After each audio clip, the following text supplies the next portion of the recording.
கிருபை நிறைந்த எங்கள் நல்ல ஆண்டவரே, இந்த அருமையான இந்த நாளுக்காக உமக்கு நன்றி அப்பா. இந்த நாளில நீர் எங்களுக்கு தந்த எல்லா கிருபைகளுக்காக, நன்மைகளுக்காக, நீர் தந்திருக்கிற இந்த சமாதானத்துக்காக உம்மை நன்றியோடு துதிக்கிறோம். இந்த நாளிலும் ஆண்டவரே வந்த ஒவ்வொருவரையும் நீர் கண்ணோக்கி பாருங்கப்பா. உம்முடைய மக்களுடைய எல்லா சூழ்நிலையும் உமக்கு தெரியும். நாங்கள் அவருடைய முகத்தை பார்க்கிறோம். நீர் உள்ளத்தின் ஆழங்களை அறிந்திருக்கிற தேவன். ஒரு விசை கிருபையாய் இறங்கி ஒவ்வொருவரையும் உம்முடைய காயப்பட்ட கரத்தை நீட்டி தொடுங்கப்பா, ஆசீர்வதிங்கப்பா, நன்மையினால் நிரப்புங்கப்பா. அவருடைய வாஞ்சை விருப்பங்களை நிறைவேற்ற ஆண்டவரே. என் ஜனங்கள் ஒருபோதும் வெட்கப்பட்டு போவதில்லை என்று சொன்ன வார்த்தையின்படி ஒரு நாள் இவர்கள் வெட்கப்பட்டு போகாமல் நீர் காத்துக்கொள்வீராக. அற்புதங்களை செய்யுங்க சுவாமி. இந்த நேரத்தில் உம்மை துதிக்க, உம்மை ஆராதிக்க நீர் எங்களுக்கு கிருபை செய்தீர். உமக்கு நன்றி சொல்லுகிறோம். இப்பொழுது நாங்கள் உம்முடைய வார்த்தைகளை தியானிக்கும் பொழுது ஆண்டவர் எங்களோடு கூட இடைபடும்படியாய் ஜெபிக்கிறோம். எல்லா தடைகளை மாற்றும், சிந்தைகளை ஒருமுகப்படுத்தும், எங்களுடைய எண்ணங்களை சீர்படுத்தும் சுவாமி. கண்மலையும் மீட்பருமாகிய கர்த்தாவே, எங்களுடைய வாயின் வார்த்தையும் எங்களுடைய இருதயத்தின் தியானமும் உம்முடைய சமூகத்திலே பிரீதியாய் இருப்பதாக. ஆமேன், ஆமேன். உட்கார்வோம். நாங்கள் உம்மை துதிக்கிறோம் அப்பா, உம்மை போற்றுகிறோம் ஆண்டவரே, உம்மை புகழுகிறோம் ஆண்டவரே, உம்மை வாழ்த்துகிறோம் ஆண்டவரே. ஹல்லேலூயா. நீர் நல்லவர், நீர் வல்லவர், நீர் வாக்கு மாறாதவராய் எங்களோடு கூட இருக்கிறீரே. நாங்கள் உம்மை நன்றியோடு ஸ்தோத்திரிக்கிறோம் அப்பா. ஹல்லேலூயா. கர்த்தருடைய கிருபையுள்ள கரம் நம்மோடு கூட இருந்து நம்மை நடத்துகிறதுக்காக ஆண்டவரை நன்றியோடு கூட ஸ்தோத்திரிப்போம். கர்த்தருடைய பிரசன்னம் நம்மோடு கூட இருக்கிறதுக்காக ஆண்டவரை ஸ்தோத்திரிப்போம். ஹல்லேலூயா, ஹல்லேலூயா. நாம் ஒரு நாளும் தனிமையாய் நிற்கவில்லை. எப்போதும் கர்த்தர் நம்மோடு கூட இருக்கிறார். ஹல்லேலூயா. அவர் நம்முடைய பட்சத்தில் இருக்கிறார். நாம் பயப்பட வேண்டிய அவசியம் இல்லை. சங்கீதக்காரன் சொல்லுகிறது போல, கர்த்தர் என் பட்சத்தில் இருக்கிறார், நான் பயப்படேன், மனுஷன் எனக்கு என்ன செய்வான் என்று சொல்லுகிறது போல ஆண்டவர் நம்முடைய பட்சத்தில் இருந்து இதுவரைக்கும் நம்மை பாதுகாத்து நடத்தி வந்திருக்கிறாரே. அதற்காக ஆண்டவரை நன்றியோடு கூட ஸ்தோத்திரிப்போம். நன்றி அப்பா, நன்றி சுவாமி. உம்மை நன்றியோடு துதிக்கிறோம் ஐயா, உம்மை நாங்கள் போற்றுகிறோம். ஹல்லேலூயா, ஹல்லேலூயா. நம்முடைய எல்லா சூழ்நிலையும் அறிந்த ஒரு ஆண்டவர் நம்மோடு கூட இருக்கிறார். நம்முடைய கண்ணீர் அவருக்கு தெரியும், நம்முடைய வியாகுலங்கள் அவருக்கு தெரியும், நம்முடைய வேதனைகள் அவருக்கு தெரியும், நம்முடைய பிரச்சனைகள் அவர் அறிந்திருக்கிறார். ஹல்லேலூயா.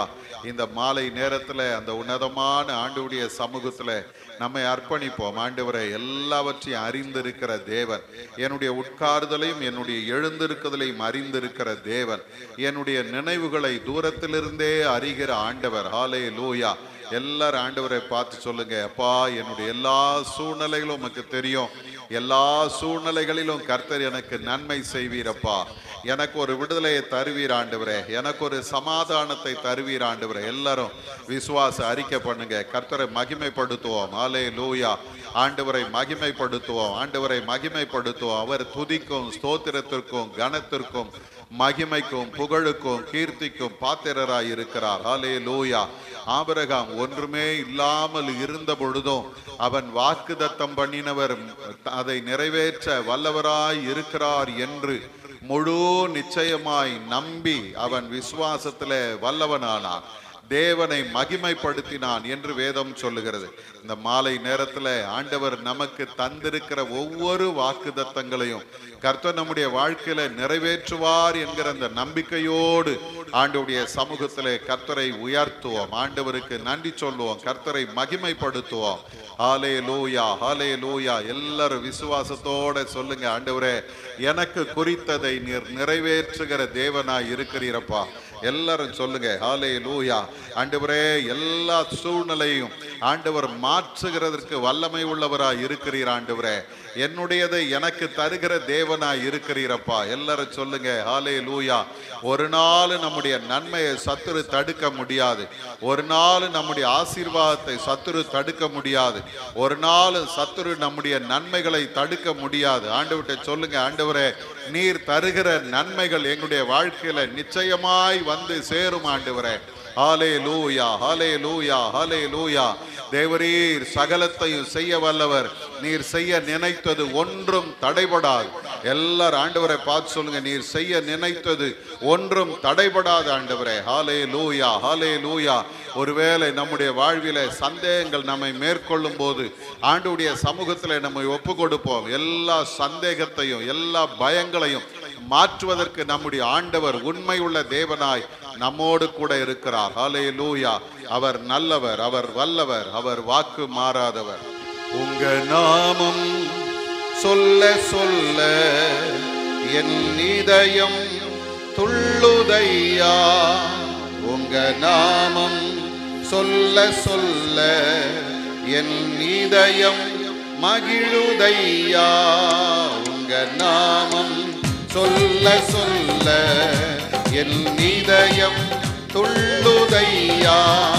உங்க நாமம் சொல்ல சொல்ல என் இதயம் மகிழுதையா. ஆராதனை ஆராதனை ஆராதனை ஆராதனை. உங்க நாமம் சொல்ல சொல்ல என் இதயம் துள்ளுதையா. உங்க நாமம் சொல்ல சொல்ல என் இதயம் மகிழுதையா. எல்லாமே பார்த்து கொள்ளும் யெகோவாயிரே, என்னாலும் உமக்கே ஆராதனை. சொல்லுங்க, எல்லாவற்றையும் பார்த்து கொள்ளுகிற ஒரு தேவன் நம்மோடு கூட இருக்கிறார். ஆராதனை ஆராதனை ஆராதனை ஆராதனை. உங்க நாமம் சொல்ல சொல்ல என் இதயம் துள்ளுதையா. உங்க நாமம் சொல்ல சொல்ல என் இதயம் மகிழுதையா. இதுவரை உதவின எபனேசரே, என்னாலும் உமக்கே ஆராதனை. இதுவரை உதவின எபனேசரே, என்னாலும் உமக்கே ஆராதனை. சொல்லுங்க, ஆராதனை ஆராதனை. ஹல்லேலூயா. இயேசுவே, நாங்கள் உம்மை ஆராதிக்கிறோம் அப்பா. நீர் ஒருவரே ஆராதனைக்குரிய தேவன். உங்க நாமம் சொல்ல சொல்ல என் இதயம் துள்ளுதையா. உங்க நாமம் சொல்ல சொல்ல என் இதயம் மகிழுதையா. சுகம் தரும் தெய்வம் யெகோவா ரப்பா, என்னாலும் உமக்கு ஆராதனை. சுகம் தரும் தெய்வம் யெகோவா ரப்பா, என்னாலும் உமக்கே ஆராதனை. ஆராதனை. ஹல்லேலூயா. ஓ ரிபலபரபா சந்தர திரபலபரபா. ஆராதிக்கிறோம், உம்மை நாங்கள் உயர்த்துகிறோம். ஹல்லேலூயா. ஆராதனை ஆராதனை ஆராதனை. சமாதானம் தருபவர் யெகோவா ஷாலோம், என்னாலும் உமக்கே ஆராதனை. சமாதானம் தருபவர் யெகோவா ஷாலோம், என்னாலும் உமக்கே ஆராதனை. ஆராதனை ஆராதனை. ஹல்லேலூயா. ஆண்டவருடைய வல்லமையுள்ள பிரசன்னம் அவரை தொழுது கொள்ளும் பொழுதெல்லாம் நம் நடுவில் இறங்கி வருகிறது. ஹல்லேலூயா. ஆராதனை ஆராதனை ஆராதனை ஆராதனை ஆராதனை ஆராதனை ஆராதனை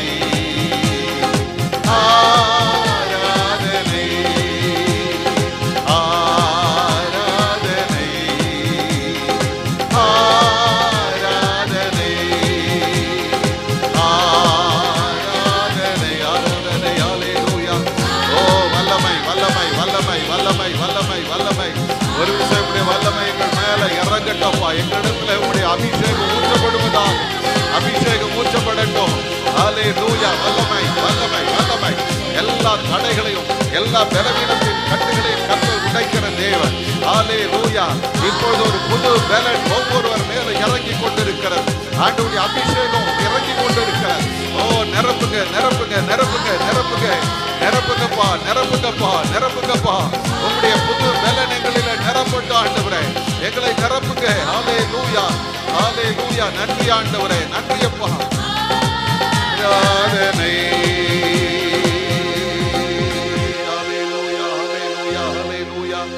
ஆண்டவரே பார்த்து சொல்லுங்க, என்னோடு கூட இருக்கிறவரே, யெகோவா ஈரே, எல்லாவற்றையும் பார்த்து கொள்ளுகிறவரே, உம்மை நாங்கள் ஆராதிக்கிறோம்.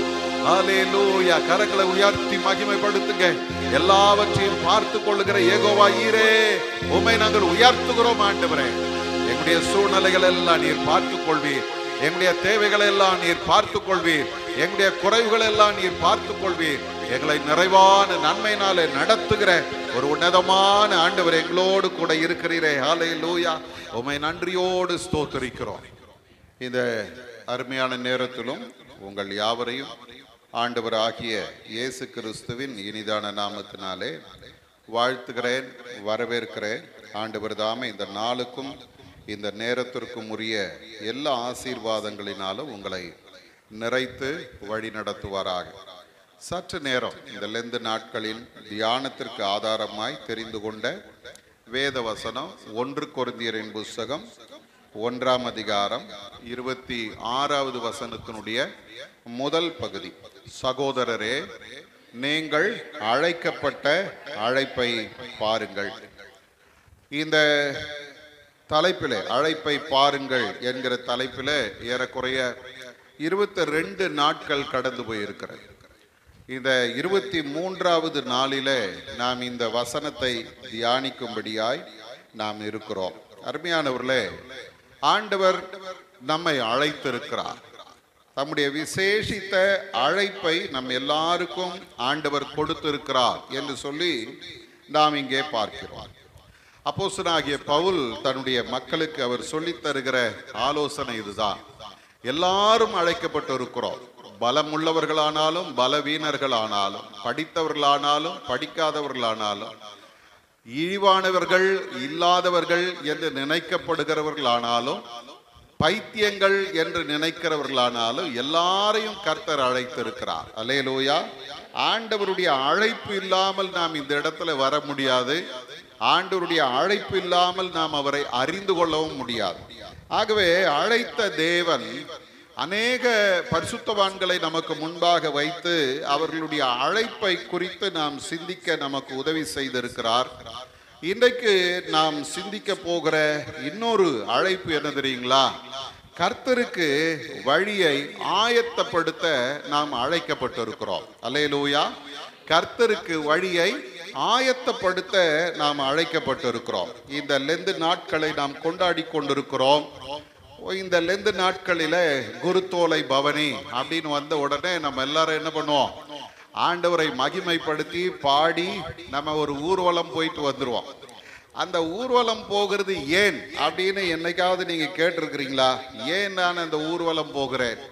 அன்றைக்கு இயேசு அந்த ஊர்வலத்திலே போனாரே, அது என்ன அர்த்தம் என்று நாம் பார்ப்போமானால், அது ஒரு பெரிய மகாராஜாவினுடைய விஜயம், அல்லது அவர் அந்த எருசலேமுக்குள்ளே போகிறார். அந்த வெற்றி பவனியை கொண்டாடுகிறோம் இல்லைங்களா? அப்போ அந்த ராஜா அந்த பட்டணத்துக்குள்ளே நுழைவதற்கு இல்லையா, ராஜா அந்த பட்டணத்துக்குள்ளே நுழைவதற்கு வழியை ஆயத்தப்படுத்த வேண்டும். சங்கீதங்களின் புஸ்தகத்திலே நீங்கள் பார்ப்பீர்களானால் 24ஆம் சங்கீதத்திலே நாம் பார்க்கும்போது 7வது வசனத்திலிருந்து நீங்கள் பார்ப்பீர்களானால், வாசல்களே உங்கள் தலைகளை உயர்த்துங்கள், அநாதி கதவுகளே உயருங்கள், மகிமையின் ராஜா உட்பிரவேசிப்பார் என்று சொல்லுகிறது. யார் இந்த மகிமையின் ராஜா? அவர் வல்லமையும் பராக்கிரமுள்ள கர்த்தர். அவர் யுத்தத்தில் பராக்கிரமுள்ள கர்த்தராமே. அடுத்து திரும்பவும் சொல்றாங்க, வாசல்களே உங்கள் தலைகளை உயர்த்துங்கள், அநாதி கதவுகளே உயருங்கள், மகிமையின் ராஜா உட்பிரவேசிப்பார். யார் இந்த மகிமையின் ராஜா? அவர் சேனைகளின் கர்த்தரானவர், அவரே மகிமையின் ராஜா. அப்ப அந்த மகிமையின் ராஜா உட்பிரவேசிப்பதற்கு வாசல்களை உயர்த்துங்கள் என்று சொல்லி ஒரு அழைப்பு கொடுக்கப்படுகிறது. அதே போல ஏசாயா தீர்க்கதரிசியின் புஸ்தகத்திலே வருவீர்களானால் 40ஆம் அதிகாரம், ஏசாயா 40ஆம் அதிகாரம் 3வது வசனத்திலே நீங்கள் பார்ப்பீர்களானால் அங்கே ஆண்டவருக்கு வழியை ஆயத்தம் பண்ண வேண்டும் என்று சொல்லி ஒரு அறைகூவல் விடுக்கப்படுகிறது. வாசிங்க 3வது வசனம். கர்த்தருக்கு வழியை ஆயத்தப்படுத்துங்கள், அவாந்திர வெளியிலே நம்முடைய தேவனுக்கு பாதையை செவை பண்ணுங்கள் என்று 5வது வசனத்திலே கடைசி பகுதி சொல்லுகிறது. வனாந்திரத்திலே கூப்பிடுகிற சத்தம் உண்டாயிற்று. இந்த சத்தத்தை நீங்க புதிய ஏற்பாட்டில் வருவீர்களானால் யோவான் சொல்றாரு, வனாந்திரத்திலே கூப்பிடுகிற சத்தமாய் நான் இருக்கிறேன் என்று சொல்லுகிறார். இன்னைக்கு அருமையான தேவ ஜனமே, இந்த இடத்துல நாம் பார்க்கிறோம், அவருக்கு கர்த்தருக்கு வழியை ஆயத்தம் பண்ணுகிறவர்கள்.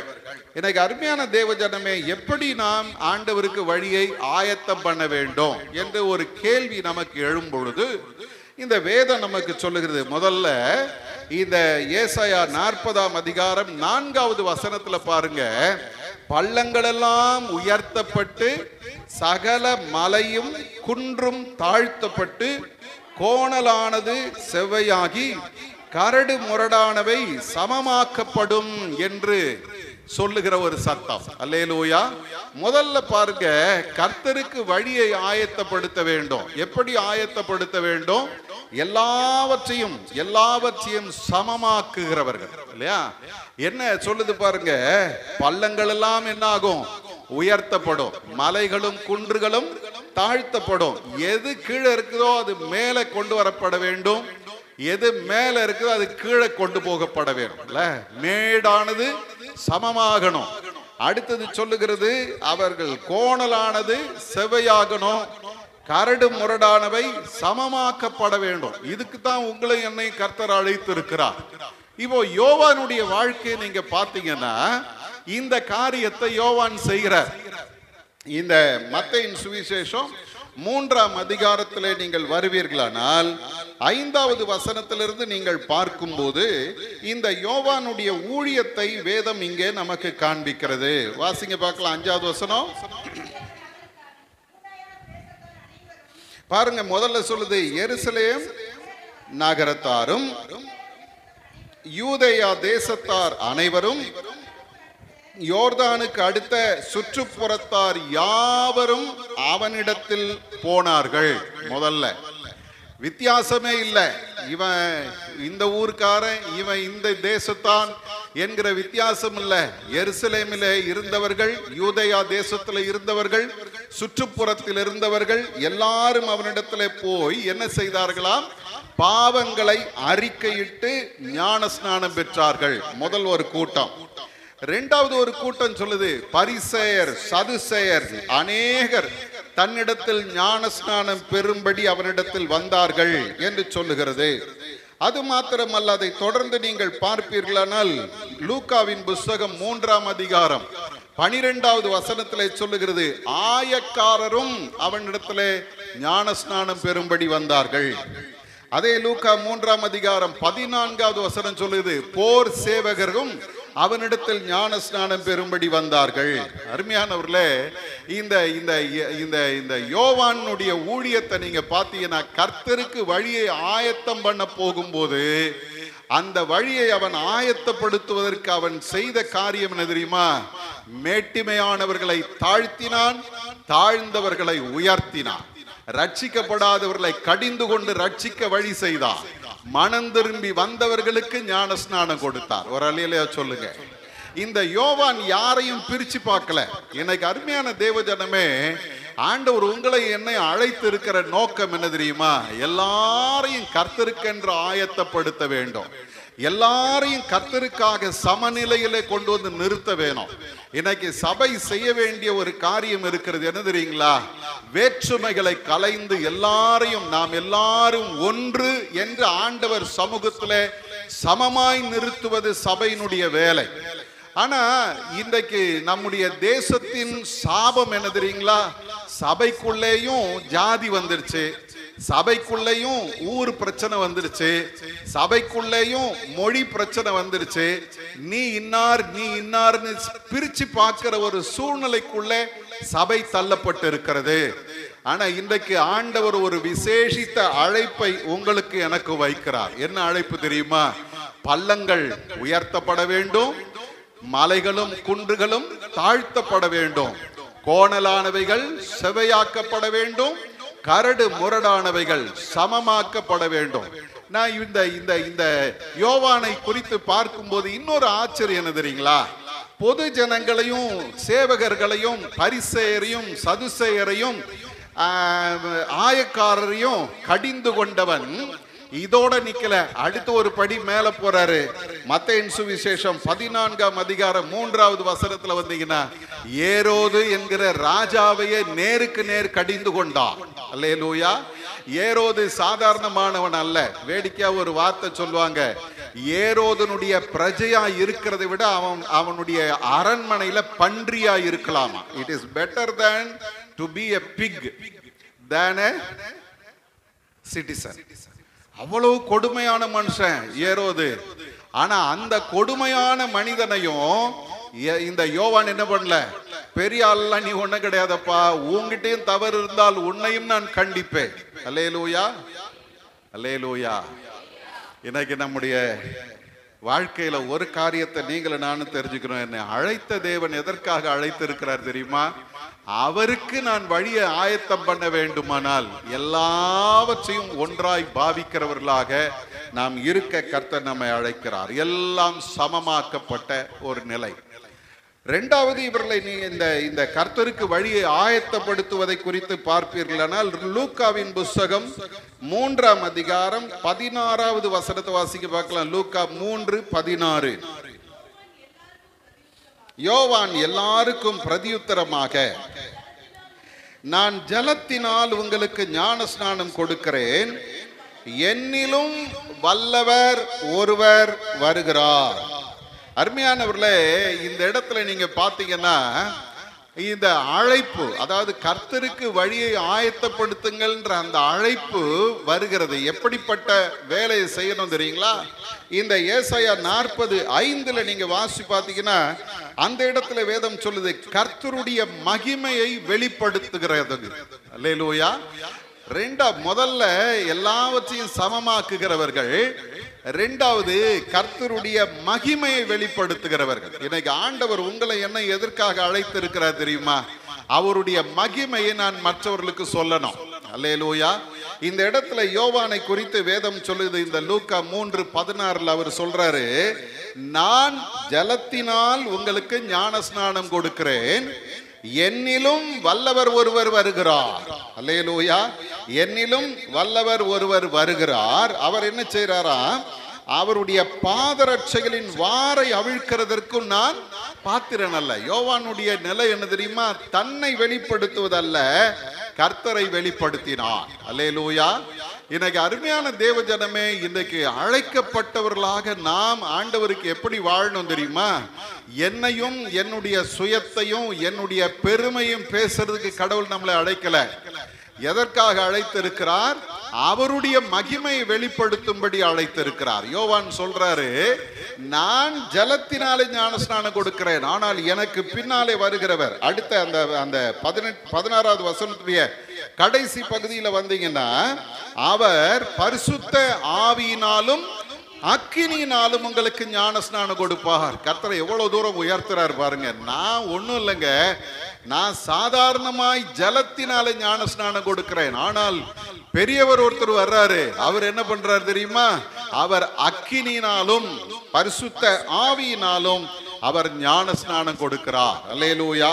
எனக்கு அருமையான தேவ ஜனமே, ஆண்டவராகிய இயேசு கிறிஸ்துவின் மகிமையை வெளிப்படுத்துகிறவர்களாக நீங்களும் நானும் வாழணும். ஒவ்வொரு நாளும் நம்ம ஆண்டவர்கிட்ட கேட்க வேண்டிய ஒரு காரியம் உண்டு. ஆண்டவரை, என்னை நான் வெளிப்படுத்த கூடாது. எதை வெளிப்படுத்தணும்? உம்முடைய மகிமையை வெளிப்படுத்தணும். அப்போஸ்தலர் நடபடிகளின் புஸ்தகத்தை நீங்க முழுதும் வாசிச்சு பாருங்க. அங்கே வெளிப்பட்டது என்ன தெரியுமா? கடவுளுடைய மகிமை வெளிப்பட்டது, ஆண்டவருடைய மகிமை வெளிப்பட்டது. பிரசங்கம் பண்றாங்க, பிரசங்கம் பண்ணி முடிச்சது அங்க ஒரு அற்புதம் நடக்குது, அந்த மகிமை வெளிப்படுகிறது. அவங்க சொல்றாங்க, எங்களால ஒண்ணும் இல்லை, பேதுருவையும் யோவானையும் பார்த்தீங்கன்னா அவங்க சொல்லுவாங்க, வெள்ளியும் பொன்னும் எங்களிடத்தில் இல்லை, எங்களிடத்தில் உள்ளது என்ன தெரியுமா? இயேசு கிறிஸ்து என்கிற அந்த வல்லமை உள்ள நாமம் எங்களுக்கு இருக்கிறது, அதை நான் தருகிறேன். அல்லேலூயா. அப்போ பார்க்கிறவங்க என்ன பார்க்கறாங்க தெரியுமா? சீசர்ல பார்க்கல, அவங்களுக்கு பின்னால இருந்து செயல்படுகிற கடவுளுடைய வல்லமை அவர்கள் பார்த்தார்கள். அதனாலதான் ஆதி திருச்சபை என்னாச்சு? வேகமா வளர்ந்துச்சு. மிஷனரிகளுடைய காலத்துல நம்முடைய திருச்சபைகள் வேகமா வளர்ந்துச்சு. இப்பெல்லாம் பாத்தீங்கன்னா ஒரு சபையை ஸ்தாபிக்கிறது எவ்வளவு கஷ்டம் தெரியுங்களா? ஆனா அந்த காலத்துல ஒவ்வொரு மிஷனரிகளையும் பார்த்தோம்னா ஆச்சரியமா இருக்கும். தனி நபராக அவர்கள் பல திருச்சபைகளை ஸ்தாபித்து விட்டு போயிருக்கிறாங்க. காரணம் என்ன தெரியுமா? தன்னை மறைத்து கர்த்தரை வெளிப்படுத்தினார்கள். இன்னைக்கு எங்கேயாவது போனா உடனே முதல்ல விசுவாசிகளை பார்த்து கேட்கறது என்ன கேட்கறான் தெரியுமா? நீங்க எந்த ஊருன்னு கேட்கறான். எதுக்கு? ஊரை தெரிஞ்சுட்டு நீ என்ன சாதிக்க? அப்படியே ஊரை சொன்னாலும் நீங்க எந்த தெரு, அங்க அந்த அதுல என்ன தெரு அது? இப்படிப்பட்ட ஆட்கள் இருக்கிறதுனாலதான் சபை இன்னும் வளரல, சபை இன்னும் குறுகி போய் கொண்டிருக்கிறது, குறுகிய வட்டத்துக்குள்ள வந்து இருக்கிறது. ஜாதிக்கு ஒரு சர்ச்சு. இன்னைக்கு ஆண்டவர் அதற்காக நம்மை அழைக்கல. எதற்காக அழைத்திருக்கிறார்? நான் என்னை மறைத்து அவருடைய மகிமை வெளிப்படுத்தணும். நான் பேசும்போது கர்த்தருடைய மகிமை வெளிப்படணும். நான் ஆண்டவருடைய சமூகத்தில் நின்று ஜெபிக்கும் போது கர்த்தருடைய மகிமை வெளிப்படணும். வீட்டில் ஜெபம் பண்ணா கர்த்தருடைய மகிமை வெளிப்படணும். இன்னைக்கு நீங்களும் நானும் ஆண்டவர்கிட்ட இன்னையிலிருந்து கேட்க போகிற ஒரு காரியம் உண்டு. கர்த்தாவே, என்னிலிருந்து உம்முடைய மகிமை வெளிப்படட்டும். அல்லேலூயா. அதுக்கு தான் கர்த்தர் நம்மை அழைத்து இருக்கிறார். நல்ல கவனிங்க. ஆண்டவருக்கு நான் வழியை ஆயத்தம் பண்றேன் அப்படின்னா அவர் அங்கே கிரியை செய்வதற்கு நம்ம அங்க வழியை ரெடி பண்ணணும். கர்த்தர் கிரியை செய்யறதுக்கு நான் வழியை ரெடி பண்ணாம நான் அதை செய்வேன், நான் இதை செய்வேன்னு சொல்லிட்டு இருக்கிறதுல அர்த்தமே கிடையாது. நம்ம வேலை என்ன தெரியுமா? ஆண்டவரே, ரெடி பண்ணிட்டேன், உங்க மகிமை உங்ககிட்ட சொல்லிட்டேன், அதை வெளிப்படுத்துங்க சொன்னா முடிஞ்சு போச்சு. இதுக்கு தான் கர்த்தர் உங்களை அழைத்திருக்கிறார். முதல்ல எல்லாவற்றையும் சமமாக்குகிறவர்கள், இரண்டாவது கர்த்தருடைய மகிமை வெளிப்படுத்துகிறவர்கள், மூன்றாவது இயேசுவை அறிமுகப்படுத்துகிறவர்கள். இயேசுவை அறிமுகப்படுத்தணும். யோவான் ரொம்ப அருமையான ஒரு வார்த்தையை சொல்றார். யோவானின் புத்தகத்திலே 1ஆம் அதிகாரம் 29வது வசனத்தை வாசி பாருங்க. யோவான் 1:29. யோவான் இயேசுவை தன்னிடத்தில் வர கண்டு, இதோ உலகத்தின் பாவத்தை சுமந்து தீர்க்கிற தேவ ஆட்டுக்குட்டி. ஒரு அல்லேலூயா சொல்லுங்க. அவர் எப்படி அறிமுகப்படுத்துறார் பாருங்க. இயேசு தன்னிடத்தில் வர கண்டு பக்கத்துல இருக்கிறவங்க கிட்ட சொல்றாரு, இதோ உலகத்தின் பாவத்தை சுமந்து தீர்க்கிற தேவ ஆட்டுக்குட்டி. ஏசாயா தீர்க்கதரிசியின் புத்தகத்திலும் 40ஆம் அதிகாரம் 5வது வசனத்தின் 2வது பகுதி சொல்லுகிறது, மாம்சமான யாவும் அதை ஏகமாய் காணும். எதை? கர்த்தருடைய மகிமை, கர்த்தரை காண்பார்கள். அல்லேலூயா. எல்லாரும் பார்க்க யோவான் இயேசுவை அறிமுகப்படுத்தினார். இவர்தான் உலகத்தின் பாவத்தை சுமந்து தீர்க்கிற தேவ ஆட்டுக்குட்டி. எனக்கு அருமையான தேவ ஜனமே, இயேசுவை காண்பித்து கொடுப்பதுதான் உங்களுக்கு எனக்கும் வேலை. அதை விட்டுட்டு மற்றவனை காண்பித்து கொடுக்கிறது, அவன் அப்படி இருக்கிறான், இவன் இப்படி இருக்கிறான், இவன் இப்படி பண்ணான், அவன் அப்படி பண்ணான், இதெல்லாம் நமக்கு தேவையே கிடையாது. இன்னைக்கு கிறிஸ்தவ சமுதாயம் சீர்கட்ட நிலைமைக்கு போயிட்டு இருக்குதுங்க. இந்த ஊழியக்காரன் இத்தனை கோடி பதுக்கி வச்சிருக்கிறான், இந்த ஊழியக்காரன் மோசமான ஊழியம் பண்றான், இவன் இப்படி பண்றான், அவன் அப்படி பண்றான், இதை சொல்லி பேர் எடுக்கிறதுக்கு இன்னைக்கு ஒரு கூட்டம் கிளம்பி இருக்குது. ஆனா யோவான் கிட்ட போனீங்கன்னா அவர் சொல்லுவாரு, நான் இல்லப்பா, என்னால ஒண்ணுமே கிடையாது, நான் ஒண்ணுத்துக்கும் உதவாதவன். அதை இருப்பாரு. அவர் தான் இயேசு. அவர் யார் தெரியுமா? உலகத்தின் பாவத்தை சுமந்து தீர்க்கிறவர். அதே யோவான்ல 1ஆம் அதிகாரம் 30வது வசனத்துல பாத்தீங்கன்னா சொல்றாரு, எனக்கு பின் ஒருவர் வருகிறார், அவர் எனக்கு முன்னிருந்தபடியால் என்னிலும் மேன்மை உள்ளவர் என்று நான் சொன்னேனே, அவர் இவர்தான். அல்லேலூயா. திரும்பவும் சொல்றாரு, என்னிலும் மேன்மை உள்ளவர் நான் ஒருத்தர் சொன்னேன் தெரியுமா, அவர் யாரு? இவர்தான். அல்லேலூயா. கிறிஸ்தவங்க இன்னைக்கு என்ன செய்யணும்? பைபிள் ரொம்ப தெளிவா சொல்லுது. யோவான் கர்த்தருக்கு வழியை ஆயத்தப்படுத்தினது போல நீங்களும் நானும் கர்த்தருக்கு வழியை ஆயத்தம் பண்ண வேண்டியவர்கள். என்னத்தை காண்பிக்கணும்? இவர்தான் அந்த இயேசு, இவர்தான் அந்த மேன்மையானவர், இவர்தான் அக்கினியினால ஞானஸ்நானம் கொடுக்கிறவர், இவர்தான் நம்மை ரட்சிக்க வந்த ரட்சகர் அப்படின்னு இயேசுவை காண்பித்து கொடுப்பதற்கு தான் கடவுள் உங்களை என்னையும் அழைத்து இருக்கிறார். அதை தவிர நமக்கு வேற பெரிய ஊழியம்லாம் ஒண்ணும் கிடையாதுங்க. என்ன ஊழியம்? இவர்தான் இயேசு, இவர்தான் ரட்சகர், உலகத்தின் பாவத்தை சுமந்து தீர்க்கிற தேவ ஆட்டுக்குட்டி இவர்தான் அப்படின்னு காண்பித்து கொடுக்கிறது தான். அவ்வளவுதான். நாலாவது, கர்த்தருக்கு வழியை ஆயத்தம் பண்ணுவது எப்படி அப்படின்னு பாத்தீங்கன்னா, இந்த ஏசாயா தீர்க்கதரிசியின் புஸ்தகம் 40ஆம் அதிகாரம் 5வது வசனத்திய கடைசி பகுதி சொல்லுகிறது, வனாந்தரத்துல கூப்பிடுகிற சத்தம் உண்டாயிற்று. சொல்லு, எங்க எங்க கூப்பிடுற சத்தம்? சிட்டியில கூப்பிடுற சத்தம் இல்ல. எங்க கூப்பிடுற சத்தம்? வனாந்தரம் எப்படி இருக்கும்? ஏற்கனவே அங்க ஒண்ணும் இருக்காது, வெறும் பொட்டல் காடு தான். கண்ணேறிட்டு பார்க்கிற தூரமெல்லாம் ஒன்றும் இல்லை, வெறும் மணல் குன்றுகளும் மணல் புயலுமா தான் இருக்கும். பார்க்கறதெல்லாம் வெறுமையானது. அதுக்கு நடுவுல ஒரு சத்தம் கேட்குது. கொஞ்சம் கற்பனை பண்ணி பாருங்க. நம்ம அங்க நிக்கிறோம், ஒரு சத்தம் கேட்குது, சுத்தி பாக்குறீங்க, ஒருத்தரையும் காணோம், ஆனா சத்தம் மாத்திரம் கேட்டுக்கிட்டு இருக்கு. சத்தத்துக்கு உருவம் இல்லை. நல்லா கவனிங்க. சத்தத்துக்கு என்ன இல்லை? உருவம் இல்லை. சத்தத்துக்கு மனம் இல்லை. சத்தத்துக்கு எந்த மேன்மை இல்லை. எனக்கு நல்லா கவனிங்க. ஆண்டவருக்காக நான் எழும்பி அவருக்கு வழியை ஆயத்தம் பண்ண வேண்டுமானால் நான் மறைந்து கிறிஸ்துவை அறிமுகப்படுத்துகிறேன். அல்லேலூயா. நான் மறைந்திருக்க வேணும், மறைந்திருக்க வேணும், ஆண்டவரை முன்னிலைப்படுத்தணும். இன்னைக்கு பல நேரங்கள்ல மறைந்திருக்கிற வாழ்க்கையை கர்த்தருக்கு நாம் ஒப்பு கொடுக்கணும். யோவானின் புஸ்தகம் 1ஆம் அதிகாரம் 23வது வசனத்துல யோவான் சொல்லும்போது இந்த வார்த்தையை தான் அவர் சொல்றாரு. அவர்கிட்ட கேட்கிறாங்க 20வது வசனம் 21வது வசனத்துல பாருங்க,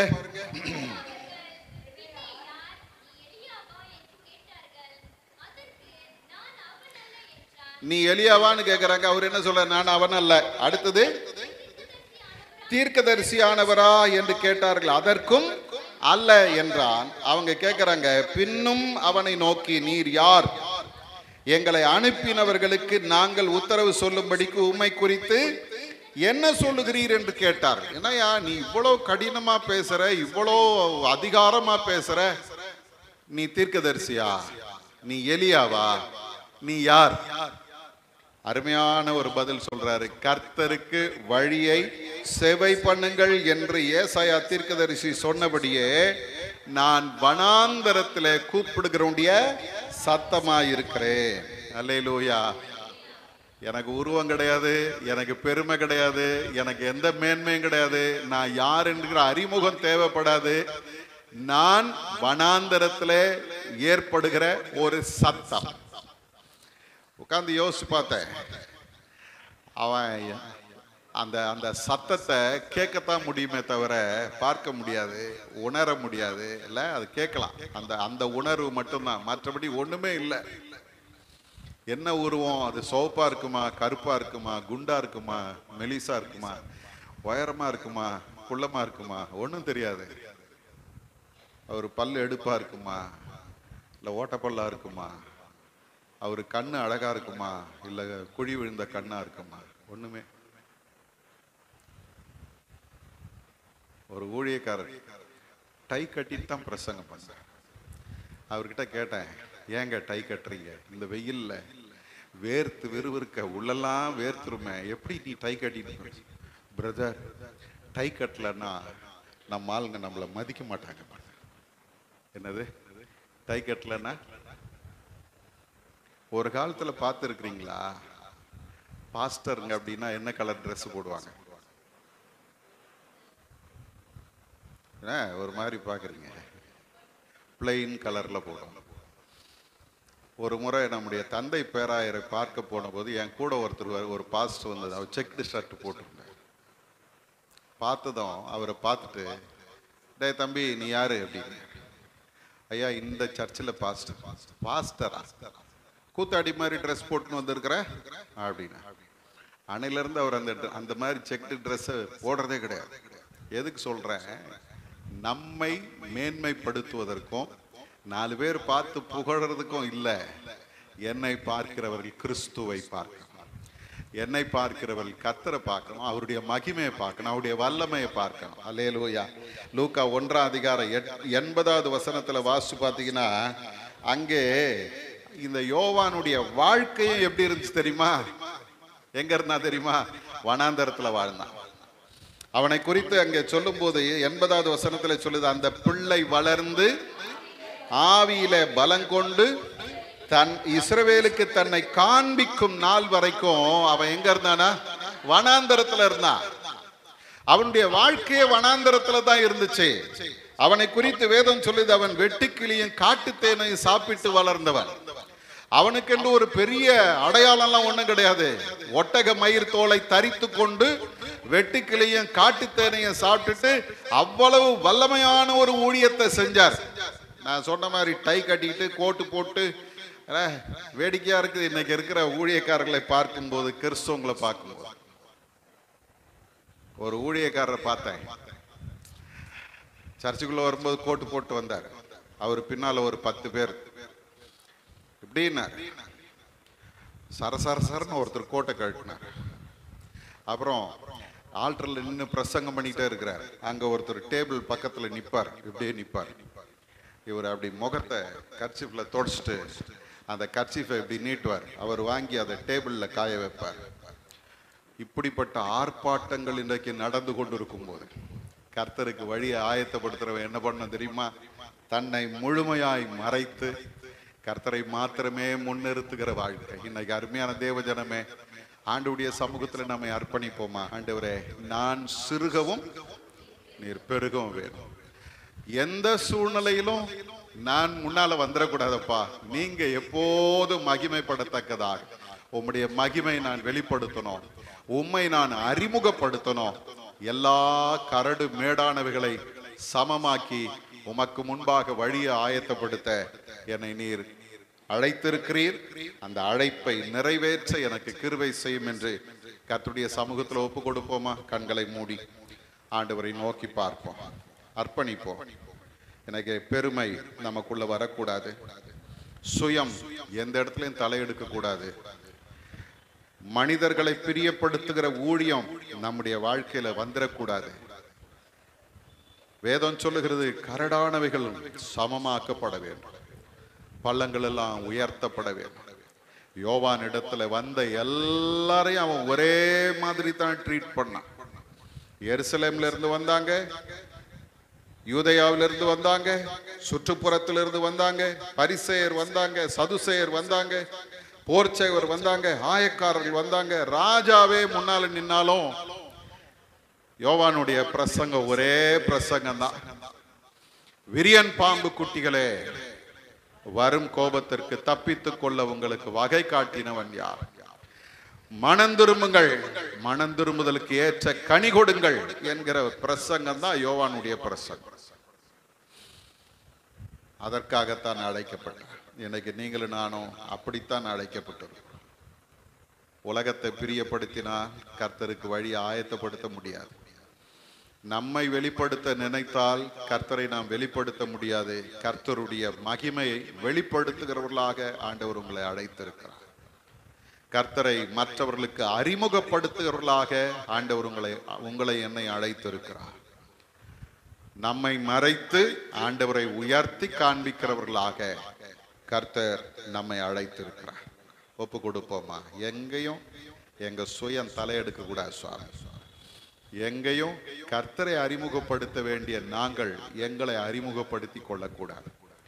எங்கேயும் கர்த்தரை மகிமைப்படுத்த வேண்டிய நாங்கள் மனுஷங்களை மகிமைப்படுத்திடக்கூடாது. உமக்கு நாங்கள் எல்லா கனத்தையும் மகிமையும் மேன்மையும் செலுத்த கிருபை செய்யும். பரிசுத்தமுள்ள எங்கள் நல்ல ஆண்டவரே, இந்த வார்த்தைகளுக்காக ஸ்தோத்திரப்பா. நாங்கள் அழைக்கப்பட்டிருக்கிறோம், கர்த்தருக்கு வழியை ஆயத்தப்படுத்த அழைக்கப்பட்டிருக்கிறோம். அந்த வேலையை முழுமையாக நாங்கள் செய்ய எங்களை நீர் பலப்படுத்தும். கடமைக்காக செய்யக்கூடாது சுவாமி, மனுஷர்களை பிரியப்படுத்தி செய்கிற ஊழியம் அல்ல, கர்த்தரை மகிமைப்படுத்துகிற ஊழியமாய், கர்த்தருடைய வல்லமை வெளிப்படுத்துகிற ஊழியமாய், கர்த்தரை அறிமுகப்படுத்துகிற ஊழியமாய், எங்களை மறைத்து உம்மை உயர்த்தி காண்பிக்கிற ஊழியமாய் எங்களுடைய வாழ்க்கையும் ஊழியமும் இருக்கட்டும் சுவாமி. எங்களை நீர் எடுத்து பயன்படுத்தும், அநேகருக்கு நாங்கள் பிரயோஜனம் உள்ளவர்களாய் மாறட்டும். உம்முடைய கிருபை எங்களை சூழ்ந்து கொள்வதாக இயேசுவின் மூலம் ஜெபிக்கிறோம் எங்கள் நல்ல பிதாவே. ஆமேன், ஆமேன்.